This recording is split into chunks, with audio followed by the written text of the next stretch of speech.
Hello. Now let us look at the salary and other expenses for minor operating department. Since all the expenses and salary are going to be uniform all over the operating departments, we will discuss it only one time, and then after that we will just discuss the changes in the revenue lines for other departments because the expenses will remain same. So you will be able to cover all the expenses at one time um, for all the departments.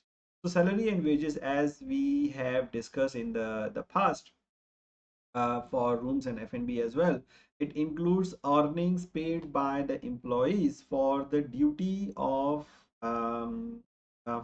that relate to the operation of property, such as regular pay, overtime, and shift differential. So this labor cost, salary and wages would include the overtime, would include the shift differential pay. Sometimes the hotels pay split shift where people take a break of 2 3 hours during the day and then they are working from morning in the till the night. So they are normally paid shift allowance so that they can work longer, and the hotel does not need to hire a separate person for the second shift.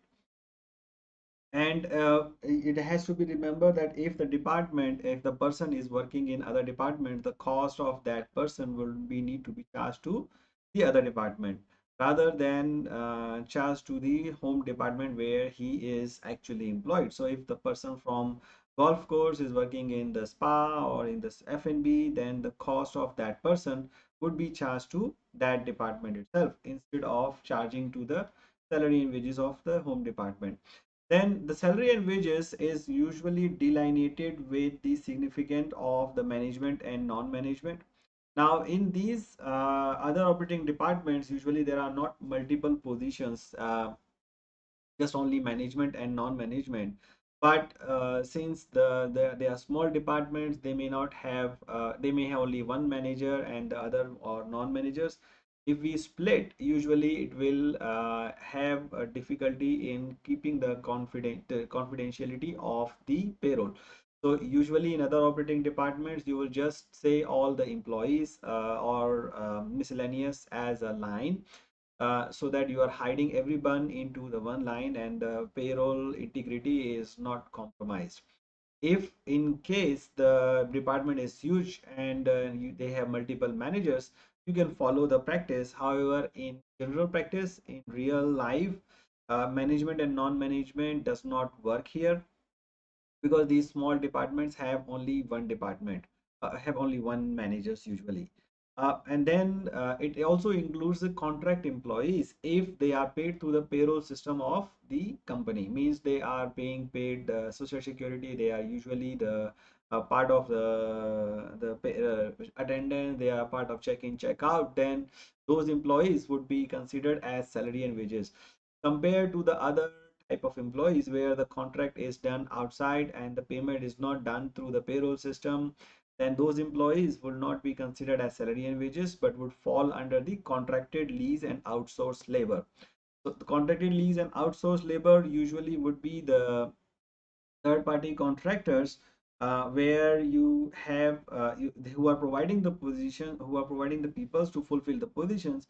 In this case, the persons are not fixed, only the positions are fixed, so the contractor has a liberty to change the peoples.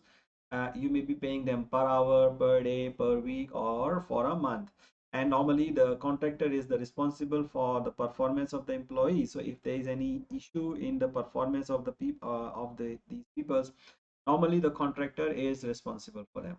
Then the other line item you have here is service charge distribution, as we have seen in the other department as well. Usually it's the service charge by practice. We are charging in Asian countries and some non-Asian countries a fixed amount of the revenue that is collected from the guest for distribution to the staff. Since it's non-mandatory for if it since it's mandatory for the guest, usually you will have to recognize the service charge as a revenue and also as an expense for the in the P&L item. But if the service charge is discretionary for the guest, it will not fall into the revenue, and hence the distribution of such service charge will also not be part of the P&L. Then you have the next line item as the bonus and incentives. The bonus and incentive usually is the contractual bonus or usually discretionary bonus, sometimes festival bonus, incentive payments for upselling or for selling certain items, maybe merchandise or bringing the memberships or other expensive revenue items. So you may be paying a commission to those employees, and which is usually based on the sales profit and sometime on the guest mentions, like doing exemplary services. So the company may be paying them some extra benefits in order to boost their performance. And that the total of these four line items, the salary, wages, service charge, contract, and bonus, will be considered as the total salary wages. So it's a one part of the labor cost. And the other part of the labor cost is payroll related expenses. The payroll related expenses is categorized into three parts. It's the payroll taxes, which means the contribution to national, state, retirement, employment benefit, disability, medical insurance schemes, or other mandated payroll related taxes which are paid to the social security or to the government. So these are mandated by the law. That's why they are falling under the payroll taxes. If the it does not include the expatriate benefits, expatriate tax is considered as payroll related employee benefits, not as a payroll taxes. Then you have supplemental pay, which includes the vacation pay, the relocation time, the paid time off, the severance pay, all those kind of sick leave, paid sick leave.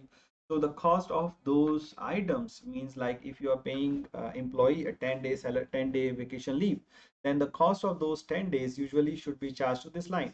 However, the hotels usually practice a accrual system where they are accruing 1 month, 1 day leave or 2 day leave, depending on the entitlement a year, every month, and then they charge to this line item. And whenever they are giving the actual leaves, they are adjusting it from the provisions of the leave accrual.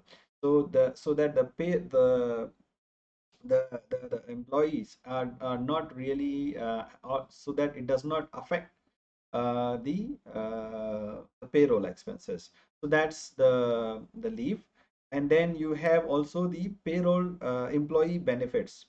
So employee benefits usually will include your non-mandatory health insurance or meal allowance or the housing, transportation, pension securities, union dues, expatriate benefits, which includes accommodation, their annual ticket, their relocation expenses, their gross up taxes, education subsidy if the government is the if the company is providing the education subsidy to the expatriate peoples.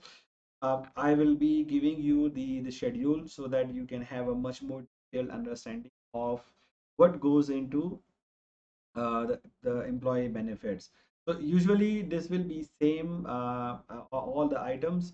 It also includes the cost of complimentary meals that are being eaten by the staff in the canteen or in the restaurants. So that's the payroll related benefits, and that gives to the total labor cost and related expenses.